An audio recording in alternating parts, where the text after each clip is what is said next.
Bonjour, bienvenue sur Mediapart. 1, 2, 3.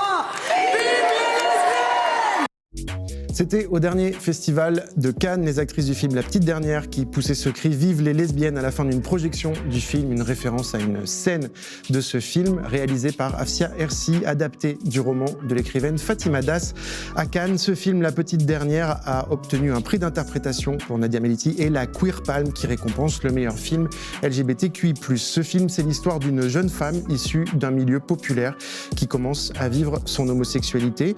Une jeune lesbienne musulmane interprétée dans le film par Nadia Meliti que l'on suit au plus près, plan par plan, un peu comme dans un roman d'apprentissage, apprentissage d'un des pans de son identité, apprentissage du désir, de la sexualité. Une jeune femme qui doit naviguer dans cette découverte avec son éducation, avec sa famille, son milieu, avec les interdits religieux. Le film sort ce mercredi 22 octobre au cinéma. Afsia Hersi, Fatima Das et Nadia Meliti sont les invités de Mediapart.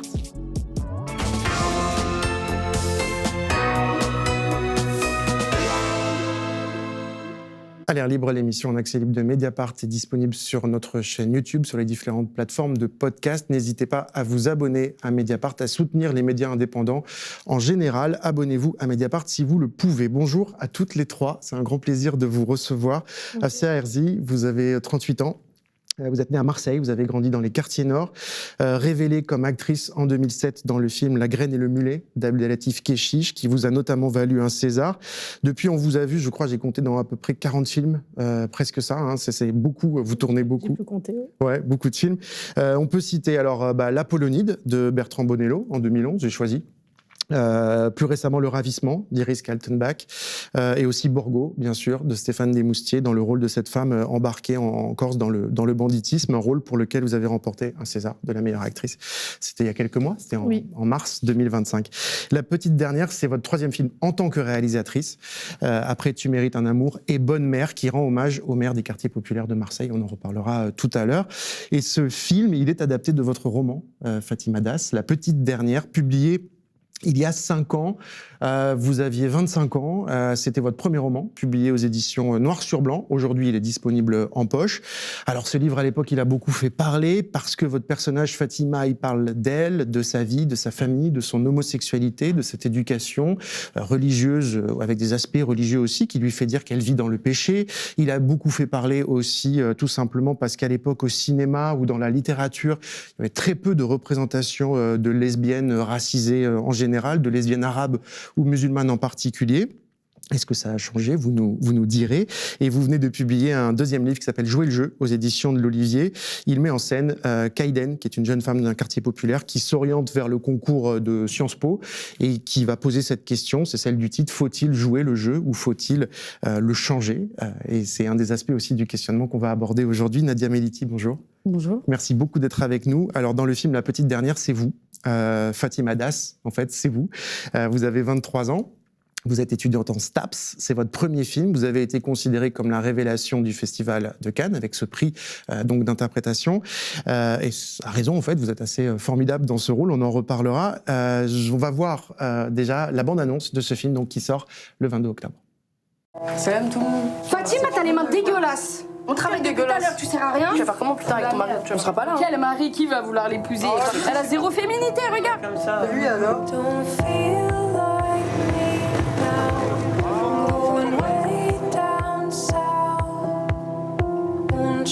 Comment t'as su que tu préférais les femmes? Je suis tombée amoureuse en fait d'une de mes copines au lycée. Banal. Toi tu sais pas encore. En fait, j'ai une très bonne amie à moi qui est musulmane. Elle s'est rendue compte qu'elle était attirée par les femmes. C'est Idan, on se calme. Quelle pédale, les bonnes copines, la lesbienne là. Elle fait plus peur aux garçons.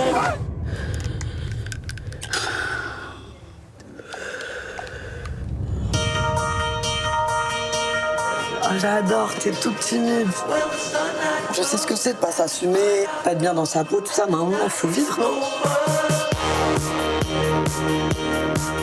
L'émancipation est une question fondamentale. C'est une demande d'être reconnu comme égaux parmi les égaux.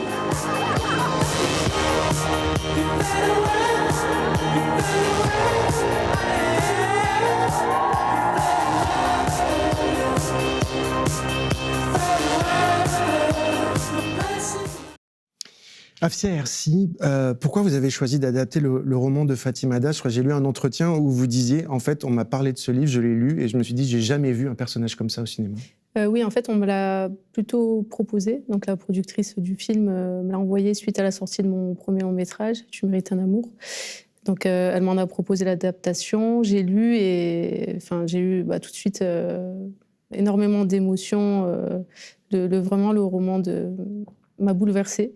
L'écriture m'a bouleversée et le personnage aussi. Dans un deuxième temps, quand j'ai pensé adaptation cinématographique, je me suis dit, mais c'est vrai qu'on n'a jamais vu ce personnage-là au cinéma et dans la littérature aussi, il me semble. En tout cas, dans la littérature française, je ne l'ai jamais vu. C'était un endroit où il n'y avait pas de représentation? Aucune représentation. Ouais. Aucune représentation et je me suis posé la question de pourquoi. Et très vite, je me suis dit, peut-être que pour certains, ce personnage n'existe pas ou qui dérange. Et non, j'avais lu une interview de Fatima qui disait que pour elle, c'était un devoir d'écrire ce roman, ce personnage. Et et très vite, je me suis senti le devoir d'essayer de l'écrire pour le cinéma. Et pourtant, ça résonnait avec vous, votre expérience, parce que vous avez dit dans un autre entretien, moi, dans ma jeunesse, dans les quartiers nord de Marseille, des personnes lesbiennes, j'en croisais. Ah oui, j'avais des copines lesbiennes. Et pour autant, c'était pas au cinéma, ça n'existait pas dans les histoires. Non, et ça faisait partie, c'était le quotidien, et c'était là, quoi, c'était normal. C'était normal, mais c'est vrai que, aucune représentation. Ouais. Aucune représentation. Mais pour moi, dans la vie, il me paraissait tout à fait... c'était la normalité, quoi. Ouais, avec souvent l'homosexualité masculine qui peut-être occupe plus le terrain, qui est d'ailleurs aussi très rejetée, parfois, par l'ensemble de la société. Oui. Mais l'homosexualité féminine est encore moins visible, d'une certaine façon. Ah oui, elle est beaucoup plus représentée dans le cinéma et dans la littérature aussi que l'homosexualité féminine. Ça, c'est sûr, oui. Nadia Meliti, comment vous l'avez repérée? Pourquoi elle? Avec la directrice de casting, Audrey Dini, avec qui je travaille depuis très très longtemps. Très vite, ça se fait jamais en écriture de scénario, mais au bout de la deuxième version, j'ai demandé à ce qu'elle puisse commencer le casting, parce que je savais que ça allait être un personnage compliqué à trouver. Et surtout, j'avais besoin de trouver Fatima pour après construire autour d'elle, donc c'est-à-dire chercher la mère, les sœurs, les amis, etc.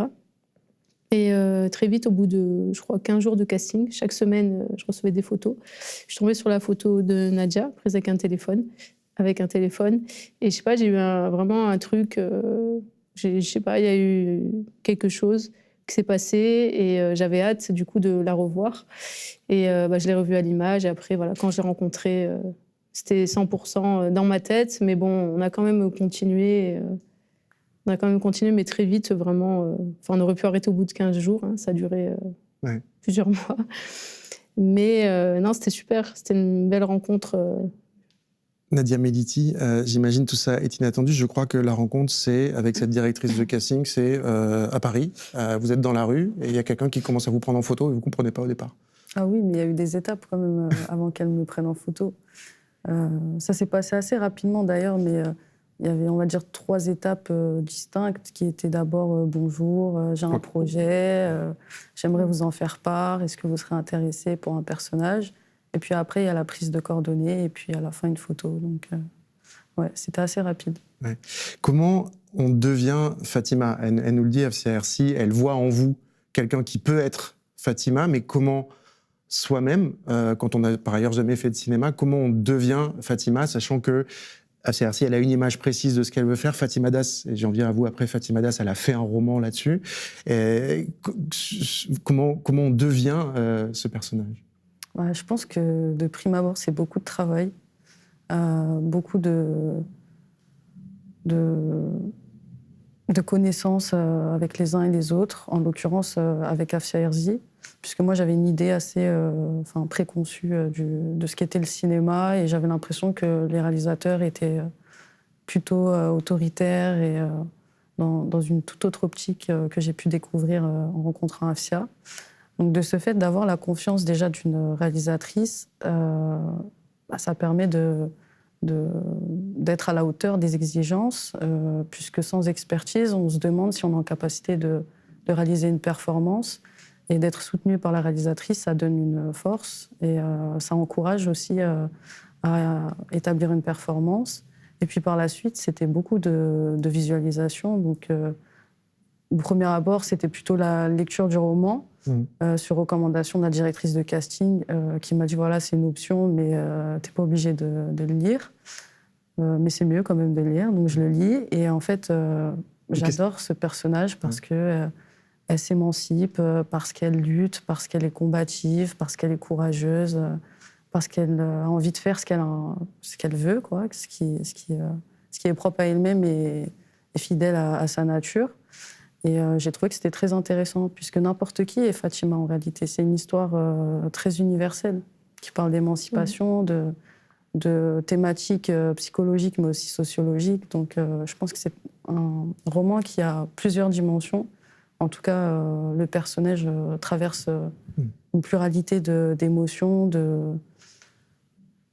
de thématiques importantes pour la société. Fatima Das, la Nadia, la Fatima du film, dans quelle mesure c'est vous, enfin dans ce personnage, dans ce film, on la voit timide, taiseuse, en proie au doute, amusée, désirante aussi, comme vous avez dit. Qu'est-ce que ce film, ce personnage, révèle d'une certaine façon que vous aviez envie de faire passer dans le roman, même s'il y a peut-être d'ailleurs des différences dans ce personnage? Y a plein de choses en vrai.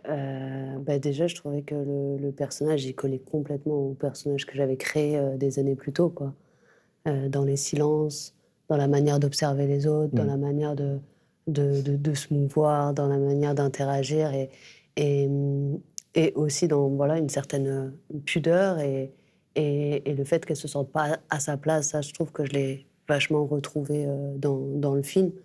Mais j'ai aussi découvert plein d'autres trucs qu'il n'y avait pas dans mon livre, ou en tout cas que j'ai la sensation qu'Afsia, elle a comblé des trous, des manquements, et elle a mis en lumière aussi des choses qui, peut-être, à la réception, n'existaient pas quand mon livre est sorti. Moi, j'avais l'impression que souvent, on parlait beaucoup du fait qu'elle était empêchée, que c'était un personnage empêché et qui s'empêchait et qui mettait au centre le péché.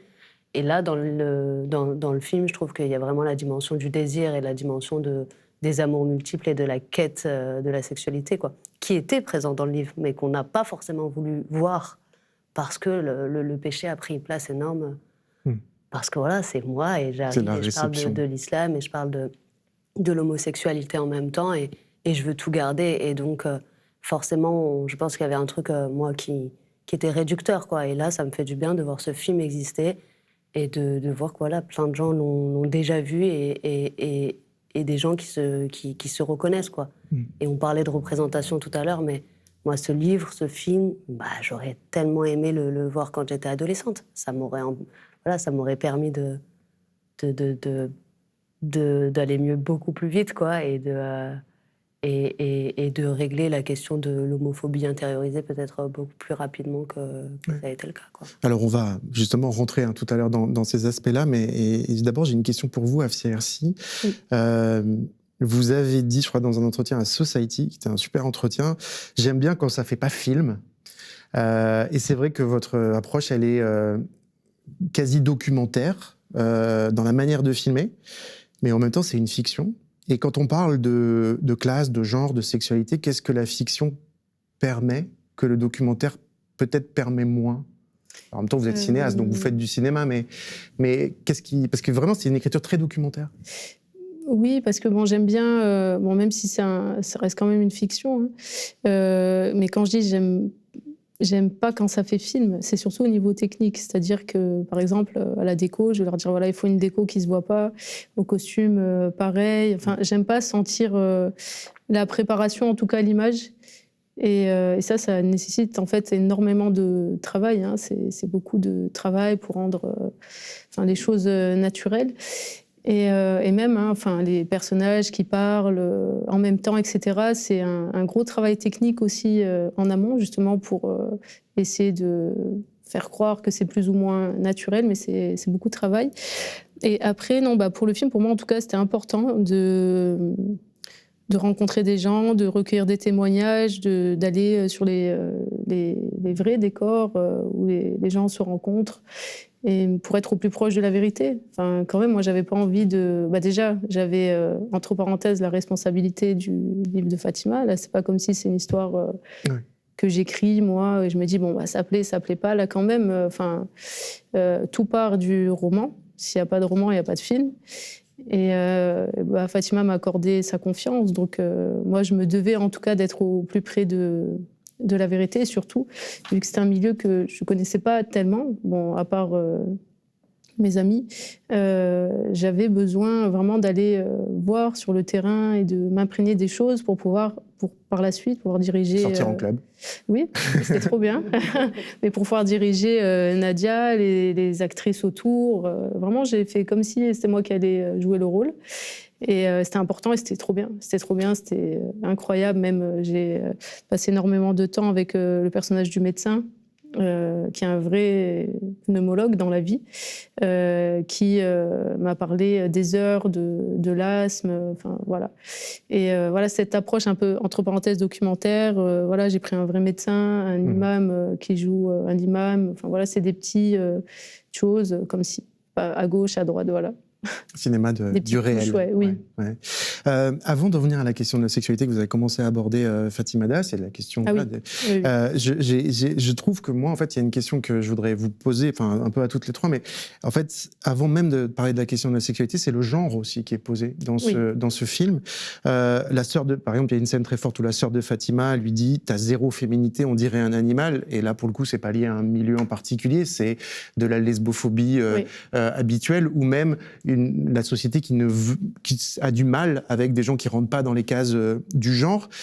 C'est aussi ça qui pose le film, le fait que la féminité, c'est pas forcément des vêtements, un comportement typique. Je trouve que c'est très présent dans le film. Je sais pas Afsia et Fatima. Et ça, c'était très important et c'est très présent dans le livre aussi. Hein. C'est très présent la question de qu'est-ce que c'est que la féminité. Et j'avais envie de l'aborder comme ça aussi, qu'on lui répète souvent. D'ailleurs, même celui qui joue son petit copain dans le film, il dit « sois plus féminine ». Enfin, il y a toujours des gens qui se mêlent de la féminité des autres, qui ont des clichés sur ça, quoi. Toutes les deux, peut-être Fatima, Nadia. Après, moi, je trouve que c'est désolant de catégoriser quelqu'un par rapport à un style vestimentaire. Et de toute manière, j'ai toujours trouvé que les normes sociales étaient ridicules, puisqu'elles sont établies par une grande majorité qui exclut en fait certaines communautés.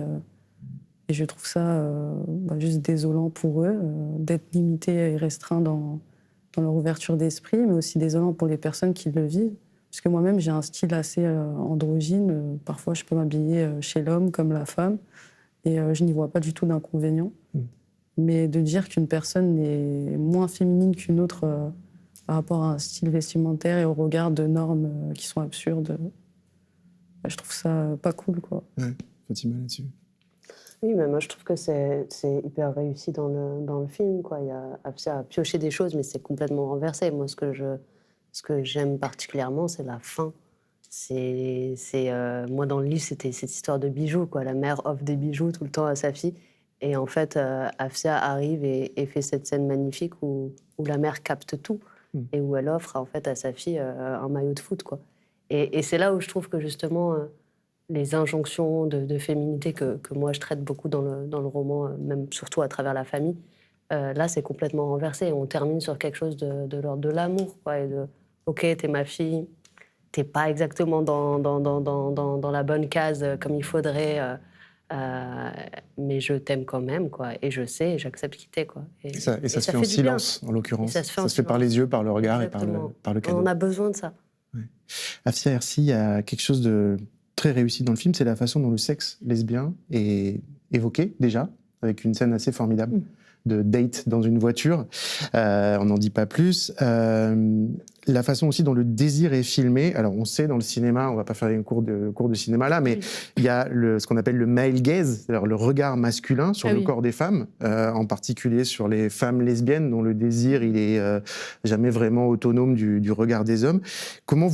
Quel parti pris vous avez choisi vous pour filmer justement l'intimité, le sexe? Dès le début, j'avais envie de sensualité. J'imaginais beaucoup de sensualité. Donc, Ça a été surtout un travail sur la lumière, les décors aussi. Et c'est en tout cas de faire quelque chose de différent de ce qu'on a l'habitude de voir. Vous dites ça passe par les mots aussi, le sexe. Par les mots, oui. Les mots sont très présents pour dire, et on n'a pas besoin de grandes scènes. En fait, je pense, en tout cas, pour la scène qu'on ne va pas dévoiler, dans la voiture, ça faisait un moment, en tout cas, j'avais pas encore lu La Petite Dernière, que j'avais envie de filmer une scène de sexe parlée, par exemple. Et donc là, pour ce projet, j'ai voulu essayer. Et ensuite, en tout cas, moi, j'essaie de me mettre à la place du spectateur et je me dis, voilà, qu'est-ce que tu aimerais voir? Et moi, j'ai plus de sensibilité à regarder, par exemple, un vrai baiser que des gens qui vont simuler un acte sexuel. Ça, franchement... on l'a vu 50 fois et voilà. Et aussi en même temps en essayant de garder de la pudeur. Mais je trouve qu'il y a plein de choses qui sont sensuelles. Ça peut être une main sur un visage, un regard. On n'est pas obligé de passer par des choses qu'on a l'habitude de voir pour raconter ça. Ouais. Fatima Das, votre livre, il racontait ça, en fait, l'envie d'aimer, l'envie de désirer, mais aussi le fait que... en fait, faut tout apprendre, quoi. Y compris le livre, il est rempli de ça, c'est-à-dire personne m'a dit qu'on m'aimait, quoi. Cette phrase, elle revient plein de fois, plein de modalités différentes dans le livre. Est-ce que ce film, il rend justice à ces émotions-là et à ce sentiment-là qui était le vôtre au moment où vous écriviez? Ouais, carrément. Et je pense que c'est hyper présent dans le film aussi. On n'a pas les ingrédients, en fait. Pour savoir comment s'aimer, quoi. Quand on a grandi quand on a grandi en se détestant, c'est très difficile de réapprendre à s'aimer, quoi. Et je trouve que le film parle beaucoup de ça aussi, ok, il y a la religion, mais il y a aussi ce truc très fort pour pouvoir aimer quelqu'un, il faut d'abord que je sois en capacité de me donner beaucoup d'amour, quoi. Et ouais, ça rend justice, quoi, complètement. Ouais. Nadia, qu'est-ce que c'est de jouer un personnage, alors je sais pas quel est votre caractère, on se connaît pas, mais c'est un personnage, c'est vrai, très renfermé sur soi-même, qui montre pas son désir, qui est bloqué. D'ailleurs, c'était dans le livre, cette phrase, tu es bloqué, quelqu'un lui dit, sa prof, je crois, tu es bloqué. Non, c'est une copine. Une copine, voilà, pardon. C'est pas forcément simple de jouer ça, de jouer finalement l'absence d'émotion, ou de jouer, et par moments il y a un sourire, par moments il y a quelque chose, mais c'est vraiment assez difficile, j'imagine, à faire. C'est un personnage qui est complexe, qui a beaucoup de contradictions, mais qui cherche avant tout à s'aimer. Qui cherche à s'aimer, à s'accepter comme elle est. Et à sa façon, bien sûr, elle a son caractère, elle est assez taiseuse, elle raconte pas sa vie à tout le monde non plus, elle garde tout pour elle. Et la seule personne à qui elle va se confier, c'est cet imam qui lui dit que c'est pas possible. La seule petite amie avec qui ça se passe bien et avec qui elle a une sorte de safe place... Elle aussi, elle quitte le navire, donc c'est compliqué pour elle. Elle est beaucoup... en fait, on est beaucoup dans sa tête, dans ce qu'elle ressent. Donc, je pense que le moindre geste qu'elle va faire, le moindre sourire, le moindre mot qu'elle va employer, ça va donner beaucoup plus de force à sa parole, à ses actes. Et moi, pour jouer ce personnage, je me suis un peu inspirée aussi de mon vécu, puisque en tant que sportive, on est souvent confronté à des échecs, que ce soit la blessure ou bien la perte d'un match. Et donc, il faut avoir quand même un mental pour gérer ses émotions, parfois les maîtriser, les garder en soi, plutôt que de s'emporter, puisque c'est pas productif du tout. Ouais. Et donc, le fait d'intérioriser ses émotions, c'est un exercice que j'ai déjà fait auparavant dans ma pratique sportive. Afia Hirsi, vous avez dit dans un entretien à Télérama qui sort là, et ça m'a beaucoup frappé parce qu'on a toujours on parlait de la représentation tout à l'heure, et il y a eu quand même des films, notamment au cinéma, qui ont montré des femmes qui s'aiment, par exemple Portrait de la jeune fille en feu en 2019, un an avant le livre de Fatima Das, peut-être pas beaucoup, mais vous avez dit, et là on est 5 ans plus tard, et vous avez dit dans cet entretien, alors c'était devenu évident dès qu'on a commencé le casting, dès qu'on évoquait le sujet, les gens reculaient, ils ne voulaient pas être dans un film de lesbienne. Ah oui. Enfin, moi, je me souviens, j'avais des retours de la directrice de casting chaque semaine. Chaque semaine, elle me faisait des retours. Et elle me disait, écoute, on a abordé 50 personnes et dès qu'on a commencé à leur pitcher le film, il en restait 2. Et pour de vrai, enfin vraiment. Les gens disaient non, je veux pas être associée à ça, je veux pas être dans un film de lesbienne. Ça vraiment, c'est la phrase qu'on entendait régulièrement. Donc, et c'est pour ça qu'on commençait d'abord... De la part d'acteurs, d'actrices, de la part de figurants aussi. Déjà, en casting sauvage, ça a été comme ça. Ok, donc pour des rôles principaux, pour des rôles importants Oui, pour des rôles importants. Et après, dans un second temps, parce qu'on prenait les gens en photo, on leur expliquait bien le sujet du film. Et après, oui. Et il y en a qui se sont désistés aussi, qui ont dit « mais je veux pas être dans un film de lesbienne, quoi. Après on va croire que moi je suis gay ». Enfin, des histoires complètement improbables, vraiment dignes d'un scénario. Ouais. Et peu importe l'âge. J'ai eu quelqu'un d'une 50aine d'années qui m'a dit, un monsieur que j'avais bien aimé pour jouer le père, qu'il n'allait pas être identifié comme une lesbienne, il n'y avait pas de risque là en l'occurrence. Non, oui, et je lui avais dit au début, il était là, mais je suis motivée, c'est même lui qui m'avait demandé de passer le casting. Donc je dis voilà, ça parle de ça, et tout ça. Il me dit moi ça me dérange pas, je suis très ouvert. Et je crois une semaine après, il a dit non, j'ai peur que mes copains pensent que je suis homosexuelle. Je lui dis mais c'est pas ça l'histoire. Et ouais. Qu'est-ce que ça nous dit ? Qu'est-ce que ça nous dit ? Il a été hors sujet, alors que oui, mais il y a eu plein d'histoires comme ça. Qu'est-ce que ça nous dit ? Après, moi, tant mieux, au moins ça m'a permis de faire rapidement le tri. Et du coup, il y avait vraiment les gens qui avaient envie d'être là et qui avaient envie de raconter ce film. Et ça a été formidable parce que ça a été une incroyable aventure. Qu'est-ce que ça nous dit, Nadia ? Qu'est-ce que ça nous dit que des gens ne veuillent pas jouer dans ce film en disant « je ne veux pas être dans un film » ? Chacun est libre de faire ses choix, je pense. Oui. Pour certains, ça peut être une question de peur aussi du regard des autres. Pour d'autres, c'est plutôt dans leur carrière et peut-être qu'elles n'avaient pas prévu d'entamer un tel personnage, en tout cas dans leur processus d'apprentissage de ce métier qui est d'être acteur ou actrice. Et puis pour moi, ça me dit absolument rien, puisque moi je suis rebelle, donc j'adore en fait quand ça ne plaît pas à un ensemble d'individus, ça me donne encore plus envie de le faire. Et de toute manière, comme je l'ai dit précédemment, j'ai jamais été pour les normes sociales, surtout de genre, puisque je fais du football et que très jeune, on m'a dit que j'étais un garçon, que j'allais pas y arriver, que j'étais pas à la hauteur, etc. Et donc très rapidement, j'étais en conflit un peu avec ces normes sociales de genre. Donc pour moi, c'était un privilège que de faire partie de ce projet. Et d'interpréter un personnage aussi complexe, puisque la difficulté de ce personnage, elle me plaît bien. En fait, j'aime bien les choses complexes, et j'aime pas quand c'est linéaire, quand c'est tout droit. Je trouve que c'est un sujet important qui est tabou en France, l'homosexualité et la religion. Et le fait de pouvoir jouer dans ce film, accompagné d'une réalisatrice et une actrice admirable comme Afsia Herzi, et puis d'être accompagné aussi de Fatima, de l'avoir rencontrée et d'avoir vraiment eu l'occasion de lire ce très beau livre où je retrouve tous les fondements de cette histoire, c'était un immense honneur. Fatima Das, vous en avez un peu parlé tout à l'heure, mais quand même une question là-dessus. Le roman paru il y a 5 ans, donc il parle de ces tiraillements de Fatima avec son éducation, sa famille, la religion. Vous avez parlé de sa maman tout à l'heure. Au moment où le roman sort, je rappelle juste, il y a une polémique, vous allez sur France Inter, vous dites, oui, je crois encore que l'homosexualité est un péché, comme je le dis dans le livre, et ça m'empêche pas de vivre ma vie, mais voilà, je suis dans ces tiraillements et je suis écrivaine, et c'est ça que j'ai à vous dire. Ça provoque une polémique, comme dont la France est friande. Vous êtes venu d'ailleurs après sur le plateau de Mediapart, dans une de ses premières émissions de À l'air libre, en parler avec Valentine Auberti. Avec le recul, 5 ans après, comment vous avez vécu tout ça ? Vous en êtes aujourd'hui, quel chemin vous avez fait ? Surtout, comment vous avez revisité cette histoire-là ? Vous débarquez en littérature et tout de suite, c'est une sorte de polémique médiatique.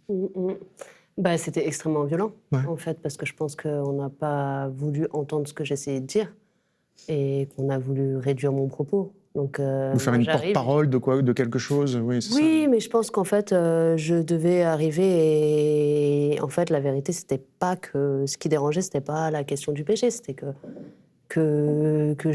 j'avais pas j'étais pas la bonne personne encore. En fait, on attendait que ce livre parle d'une lesbienne musulmane qui s'est fait jeté à la porte par ses parents musulmans intégristes, qui veut devenir lesbienne et qui est sauvée par le milieu LGBT blanc. Voilà, je pense que c'est ça qu'on attendait de moi. Et c'est pas ce que je suis venue apporter, quoi. Moi, je raconte vraiment... Voilà, c'est un personnage. Et je continue à dire que c'est un personnage. Et je pense que voilà, c'est important de pouvoir dire que, en fait, on peut considérer que c'est un péché à l'intérieur de l'islam. Et je continue à le dire, voilà, l'islam prône que c'est un péché. Et c'est ça que j'ai dit il y a 5 ans. Et du coup, oui, c'était extrêmement violent pour moi parce que j'avais la sensation qu'on n'entendait pas vraiment ce que je voulais dire, quoi. Et qu'on avait envie que je trouve une solution et que je réponde, encore une fois, à une image qu'on attendait, quoi, encore. Une femme qu'on aurait sauvée, quoi, encore la petite rebeu qu'on aurait sauvée et qui voilà, qui a beaucoup trop souffert avec sa religion. Et moi, j'arrive avec un roman qui parle de l'amour de la famille, qui parle du fait de vouloir concilier les deux, de ne pas avoir envie de se faire sauver, quoi. Et je pense que c'est ça qui a marqué, c'est ça qui a posé problème. Et on m'a quand même dit que j'étais homophobe, hein, que l'homophobie était passible d'une amende de je ne sais pas combien. Donc, quand je reçois ça, je me dis, en fait, je crois que je peux plus parler, quoi. En fait, moi, c'est ça que ça a fait. C'est que j'ai plus du tout envie de parler après ça, quoi. J'ai pas eu la sensation d'être entendue et qu'on a fait semblant de pas comprendre ce que j'essayais de dire, quoi. À l'époque, on avait questionné Salima Amari dans cette émission. C'est une sociologue qui travaille sur les lesbiennes de l'immigration. Et elle avait dit, la petite dernière, c'est une grande première. Est-ce que vous avez l'impression que depuis 5 ans, du chemin a été fait dans la représentation, dans les voix qui s'expriment, dans les voix qui s'expriment aussi dans des espaces où elles peuvent s'exprimer, où on les écoute, pas juste sur les réseaux sociaux. Est-ce que vous avez l'impression que peut-être ce qui a eu lieu à ce moment-là aurait pas lieu de la même façon aujourd'hui parce qu'il y a de plus en plus de figures peut-être qui parlent en tant que lesbiennes, racisées ou musulmanes ou pas du tout? En tout cas, j'ai l'impression qu'il y a un travail qui a été fait, quoi. Et le travail est collectif. Et moi, j'ai la sensation d'avoir rencontré plein de gens qui se sont reconnus dans cette parole-là, qui font exister aussi. Il y a plein de livres, là, dernièrement, le livre de Anas Daïf. Enfin, voilà, il y a des choses qui se font, quoi. Donc non, ça bouge, mais on est trop impatient que ça bouge beaucoup plus et que ce soit vraiment reçu, quoi. Que ce soit pas juste pour faire genre. Ouais. Je sais pas, Afsia, sur cette, parce que vous avez lu le film, et aussi Nadia, vous avez lu le film, vous l'avez lu le livre, pardon, bien après. La polémique. Ouais. Alors moi, j'étais pas au courant. Ouais, c'est ça. Non, j'étais pas au courant. Enfin, on en a parlé vaguement il y a quelques jours, mais j'ai pas suivi du tout ça. Okay. Ouais. Non, je savais pas. Mais ça m'aurait pas dérangé du tout. Ouais. Je voudrais. Ça nous aurait pas empêché. Non, ça nous aurait pas empêché de faire le film. C'est ce qui est écrit dans le livre. Enfin, moi, j'ai même pas compris la polémique. Enfin bref, on va pas revenir là-dessus. Ouais. Mais je regarderai, ouais. Et d'ailleurs, si vous, sur cette question, vous le traitez, c'est vrai, la religion, elle est présente, le rapport à la religion, il est présent. Mais c'est comme si vous vous disiez, en fait, il faut raconter cette histoire dans une plus grande complexité, justement pas comme une personne juste empêchée par sa religion et son milieu, mais c'est aussi une personne qui veut vivre sa vie, qui aime, qui désire, qui a des espaces différents où elle exprime tout ça. Oui, de toute façon, moi, déjà, à l'écriture, j'avais envie de traiter la religion comme un décor, surtout pour que toutes les religions puissent s'identifier aussi, c'était important. Et non, elle est présente dans le film, et c'était surtout le mal-être intérieur du personnage qui m'intéressait, et évidemment que aussi il est lié aussi parce que par rapport à son amour pour la religion et sa culpabilité. Et je pense que oui, j'ai raconté ce qu'il fallait par rapport à ça, parce que sinon le film aurait été très très long. Mais non, pour moi, j'avais envie que la religion chrétienne et les autres religions puissent s'identifier. Elle pourrait être de n'importe quelle origine, on s'en fiche. On parle d'un être humain avant tout et de ce qu'elle vit à ce moment-là. S'il y a quelque chose qui vous réunit, peut-être toutes les trois, c'est que, on va dire, Nadia Meliti, vous êtes étudiante en sport, vous êtes repérée, on l'a dit, par l'équipe du casting dans la rue. Vous n'aviez peut-être pas en tête de faire du cinéma, sinon de façon très lointaine, un jour peut-être, mais voilà. Fatima Das, la littérature, elle reste aujourd'hui un monde de réseau, un monde plutôt blanc, un monde plutôt bourgeois, et donc c'était pas évident que vous entriez en littérature. Afsa Hersi, je l'ai dit, vous avez grandi dans les quartiers nord de Marseille, parmi les plus pauvres d'Europe, où se concentrent toutes les difficultés sociales. Donc en fait, toutes les trois, vous n'étiez pas programmés, quoi. Vous venez pas du sérail, d'une certaine façon. Quel regard ça donne sur le monde, sur la façon dont on fait des films, dont on joue dans des films, dont on fait des livres? Puis moi, c'est mon matériau premier, quoi. Ouais. C'est la base même. Ouais, je pense que j'écrirais pas si j'allais bien, quoi. Si j'étais à la bonne place. J'écris parce que je suis pas à la bonne place. Je suis toujours pas à la bonne place, même si j'ai infiltré le réseau littéraire. Mais j'écris pour ça, quoi. Donc moi, j'ai besoin de démêler ce qui se passe, quoi. Sinon, c'est trop asphyxiant. Et j'ai l'impression que ça connecte. Et en fait, quand un livre sort et quand on partage ça avec des gens qui l'ont bien lu et qui se sont sentis concernés, je pense, voilà, il y a un truc un peu réparateur, quoi. Ouais. C'est encore au cœur de votre livre, de votre récent livre, Jouer le jeu. C'est ça, c'est une bonne élève qui peut intégrer Sciences Po. Qu'est-ce qu'elle en fait? Puisque là, c'est la question du milieu, c'est la question de la classe, en fait. Exactement. En fait, j'avais envie d'écrire un roman, prendre le contre-pied de l'exemple type de la méritocratie, quoi, de ériger quelqu'un comme un modèle de méritocratie. Et là, ce personnage-là, on va se rendre compte qu'elle se pose plein de questions et elle a des amis notamment Jenna, qui est une de ses amies, qui, elle, a les outils politiques que Kaiden n'a pas, quoi. Et comment survivre à ça quand tu dois te défaire du désir, du pouvoir d'une enseignante sur ton propre désir, quoi. Comment se réapproprier son désir et essayer de ne pas aller là où on nous attend, ou là où on nous fait croire que ce sera pour nous alors que ça ne l'est pas. Nadia, Méditi, là-dessus. Pardonnez-moi, mais pourriez-vous répéter la question?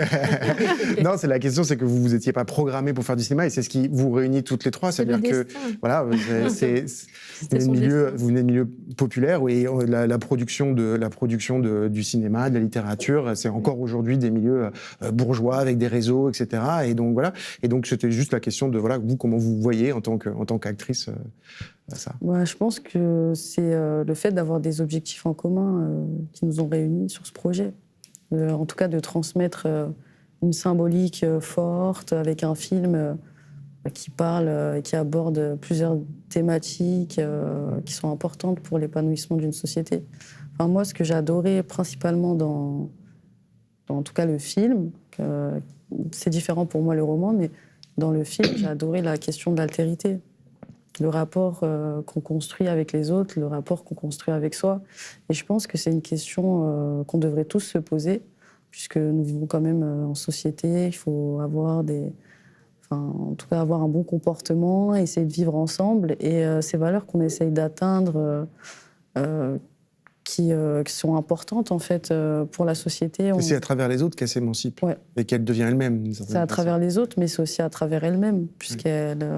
À un moment donné, elle va s'autoriser à vivre de ses désirs. Et il y a quand même une étape à franchir. Je pense en tout cas que c'est complexe pour une personne dans sa situation que de lutter et de mener des combats. Il n'y a pas tout le monde qui a aussi la mentalité de Fatima à ce moment-là. Certaines personnes, peut-être, n'auraient pas eu le courage ou même l'envie d'aller au-delà de ces questionnements, de cette lutte qu'elle traverse.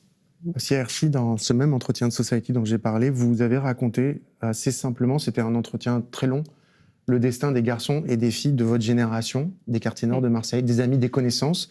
Et vous avez eu cette phrase, dans les faits divers, dans le 13e de Marseille, le 13e arrondissement de Marseille, je les connais tous, même les plus grands, parce que c'est les frères d'eux. Vous parlez même d'une connaissance, une jeune femme que vous avez vue un jour dans un portrait robot à la télé, et vous dites, en parlant de vous aussi, à quoi se jouent les destins? Oui. À quoi se jouent les destins, exactement. Moi, je crois beaucoup au destin. Et je pense que ce qui nous arrive, c'est le destin et que c'était écrit. Mais c'est vrai que quand on vient d'un milieu, on va dire, un peu compliqué de base, c'est plus dangereux pour nous, entre parenthèses. Donc on essaie On essaie, en tout cas pour moi, j'essaie de bien travailler à l'école. Je misais beaucoup sur l'école pour essayer d'avoir plus tard un métier, quelque chose, un outil, en tout cas pour m'en sortir, parce que je savais très bien que d'où je venais, voilà, c'était compliqué. Et aussi les origines. Hein. C'est sûr que quand on est d'une origine différente, c'est plus compliqué. Moi, j'ai des souvenirs d'amis d'enfance qui ont carrément changé d'identité pour pouvoir travailler. Et là, récemment, dans le cinéma d'ailleurs, j'étais sur un tournage et il y a un jeune homme qui se faisait appeler François et on a sympathisé. Et à un moment, je l'ai regardé et j'ai dit « Mais tu t'appelles pas François ?» Et il y a eu un silence. Il m'a regardé et il m'a dit son vrai prénom. Il m'a dit « Mais on m'a pas laissé le choix. » Et ça s'est arrêté là. Et ça, vraiment, je l'ai vu de nombreuses fois. Et c'est triste. C'est triste de parfois devoir mentir, changer son identité pour pouvoir travailler, vivre sa vie comme tout le monde. Ça passe par la langue aussi, parce que vous disiez aussi dans cet entretien, pour faire du cinéma, mon accent des quartiers nord de Marseille, qui est vous, en fait, il a fallu le corriger, vous le gardez, vous l'avez quand vous revenez à Marseille, mais voilà, il n'est pas perdu, il est là. Mais voilà, on peut pas, il y a des métamorphoses à faire. Il a fallu s'adapter. Après, pour l'accent, je suis d'accord parce que, par exemple, moi, j'avais vraiment l'accent de Marseille des quartiers nord, donc elle était très, très prononcée. Et ça me limitait un petit peu dans les castings, par exemple, si je devais faire un film d'époque, c'était compliqué que le personnage d'un coup arrive. Je pouvais pas dire au réalisateur et un peu d'imagination, non, ça fonctionnait pas. Donc non, ça a été un travail personnel que j'ai fait pour essayer d'avoir plus d'opportunités que j'avais envie de faire. Hein. Juste, je terminais par ça, dans quelques jours, ça fera 20 ans que Ziad Benna et Bouna Traoré, 17 et 15 ans, sont morts électrocutés dans un transformateur EDF alors qu'ils fuyaient la police. C'était le 27 octobre 2005 à Clichy-sous-Bois, en Seine-Saint-Denis. Clichy-sous-Bois, vous avez grandi à Clichy-sous-Bois, Fatima Das. Ça a été un choc, le prélude à des révoltes urbaines. Vous vous rappelez, vous, de ce moment et qu'est-ce qu'il a représenté pour vous et où on en est aujourd'hui ? Bien sûr, je m'en souviens. Après, j'étais petite, mais je m'en souviens très bien. Je me souviens du couvre-feu. Je me souviens des images à la télé. Je me souviens des mots prononcés me concernant, quoi. Voilà, et comme si on était des sauvages, quoi. Donc, ouais, c'est des images, moi, qui m'ont marquée. De l'enfance qui m'ont marqué, quoi, parce que j'ai grandi avec cette image-là de ma ville, de nous, de mes gens, du territoire, voilà, j'ai grandi avec cette image qu'il a fallu déconstruire, quoi, et apporter d'autres images à ces images qui nous ont bien choqués, quoi. Ouais. Alors depuis, il y a eu Naël, il y a eu Naël Merzouk à Nanterre, en 27 juin 2023, il y a eu d'autres jeunes tués par la police, d'autres histoires, d'autres révoltes aussi. Donc on en est où aujourd'hui ? Qu'est-ce qui a changé ? Dans quel climat est-on ? Ça n'a pas changé. Hein. Les violences sont toujours présentes. Pour moi, il n'y a rien qui a bougé. J'ai l'impression que c'est une escalade là. C'est de plus en plus violent. Et